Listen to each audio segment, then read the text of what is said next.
তোমাদের কিছু বলতে চাইছি না গুরু। আজ আমি তোমাদের কিছু প্রমাণ দেখাতে চাইছি, যাতে করে তোমরা বুঝতে পারো ওই পরিবারের অশান্তির জন্য দায়ী আসলে কি। ভেড়ুয়া বাবু, আমি সাদে আপনাকে ভেড়ুয়া বলিনি। আপনি তো বুঝতেই পারলেন না যে যার জন্য আপনি নিজের মানুষের বিপক্ষে গেলেন সেই আপনাকে কত বড় জালে ফাঁসিয়ে রেখেছে। মানেটা তো এবার আপনার স্ত্রী আপনাদের বলবে।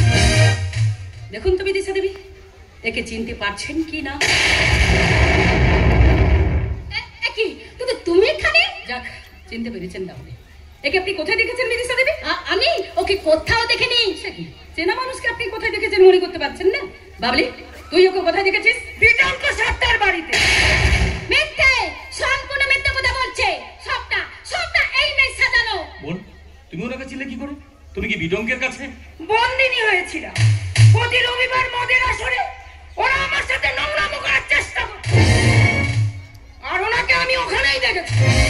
বিটঙ্ক সাতটা ওনাকে সোনা ডার্লিং বলে ডাকছে। দিদি গিয়ে আমায় না বাঁচালে আমি হয়তো।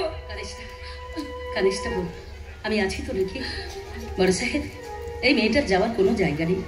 এই বাড়ির বাইরে বেরোলে বিটঙ্ক সাতলা দলবলকে পাগলা কুকুরের মতো ছিঁড়ে ছিঁড়ে খাবে। আপনি আমার মতো ওকে একটা মাথা গুঁজে ঠাঁই দেবেন? দেব মা, দেব, অবশ্যই দেব। আমার মা মহামার আদেশ আমি অমান্য করি কেমন করে? গর্ব হচ্ছে রে মা, তোর উপর আমার বড্ড গর্ব হচ্ছে। যা মা, ভেতরে গিয়ে বসো। আপনাদের অনেক ধন্যবাদ, অনেক ধন্যবাদ, অনেক ধন্যবাদ। তাহলে এইভাবে বাইরে লোকেদের দিয়ে আপনি আপনার ছেলে আর ছেলের বউকে অসম্মান করতে শুরু করে দিলেন? বাবা এত কিছু পর তুই বাবার দিকে আঙুল তুলছিস? তুই কি অন্ধ হয়ে গেছিস? তুই বুঝতে পারছিস না যে মায়া না থাকলে আমাদের পরিবারে কত বড় ক্ষতি করে দিত এই বিটঙ্ক? তুই এখন তোর বউর হয়ে কথা বলবি? হ্যাঁ বলবো, কারণ আমি কোনো বাইরের লোকের কথা শুনে নিজের মানুষকে তো অবিশ্বাস করতে পারি না। একই কি হয়েছে? তোমরা সবাই কি নিয়ে আলোচনা করছো? সমু, কি হয়েছে? মা তোমার নিজের ছেলে থেকে তুমি অন্যদের বেশি ভালোবাসা দিয়েছিলে না, আর আজ তাই ভালোবাসার ফল প্রকাশ পেয়েছে তোমার ওই ছেলের জন্য।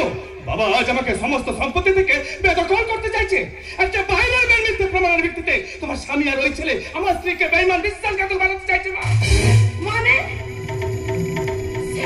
এই শিবু কি বলছো? ওরা বলতে পারছে না, তাই তুমি বুঝতে পারছো না। আমি তোমায় একদম চুপ। অনেক সহ্য করেছি তোকে, অনেক পর্দা থেকে দাঁড়িয়েছি, তাই তোর ব্যবস্থা আজ আমি করেই ছাড়বো। চল বাড়ির বাইরে, হাড় ধাক্কা দিয়ে তোকে বাড়ি থেকে আমি বের করে দেবো। চল চল বলছি, চল। সমুর হাতটা ছেড়ে দে, সমুর হাতটা ছেড়ে দে, সমুর হাতটা ছেড়ে দে। কেন খুব কষ্ট হচ্ছে? কে ও? আরে আমি এই বাড়ির লোক। আমি কি অধিকার আছে এই বাড়ির মধ্যে ঢুকে কথা বলার? কোন উত্তর আছে তোমার কাছে? আছে,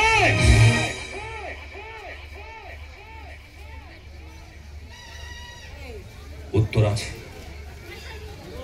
আর সেই উত্তরটা আজ আমি তোদের সবার সামনে দেব।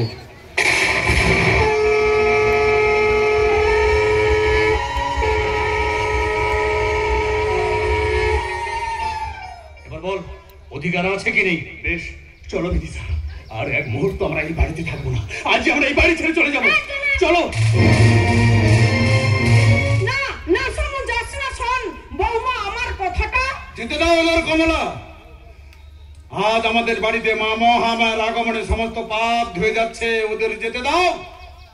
যেদিন বিপদে পড়ে নিজের ভুল বুঝতে পারবে সেদিন নিজে থেকে ফিরে এসে আজ যার হাত ধরে তাকে বাড়ি থেকে বার করতে যাচ্ছিল তার পা ধরে ক্ষমা চাইবে। ক্ষমা? কিন্তু আমি তোমার মহামায়াকে কোনোদিন ক্ষমা করতে পারবো না, কারণ আমি যে মা। সন্তান যতই খারাপ হোক না কেন, মা হয়ে তার ক্ষতি কি করে চাইবো বলো? আর আমার সন্তানের ক্ষতির কারণ যারা আজ হয়েছে তাদের আমি কোনোদিন ক্ষমা করতে পারবো না। এই নামে তুমি আমায় সেদিন ডেকো শিবনাথ, যেদিন এই সংসারটা তুমি জোড়া লাগাতে পারবে। আর ধরে নিও এটা তোমার সৎ মায়ের সত্যিকারের মা হয়ে ওঠা ঋণ। কমলা, তুমি কাকে কি বলছো? ঠিকই বলছি, নিজের ছেলে থেকে যাকে আমি বেশি ভালোবাসা দিয়েছিলাম তার কাছ থেকে আজ আমায় আঘাত পেতে হবে এ আমি স্বপ্নেও ভাবিনি। বেশ, আঘাত যখন তোমরা আজ আমায় দিলে, আমিও তোমায় বলে যাচ্ছি মায়ের রানী, অন্যের সংসার ভেঙে নিজের সংসার করা তোমার কোনো দিন হবে না, কোনো দিন না। কমলা, শোনো কমলা, শোনো, যেও না।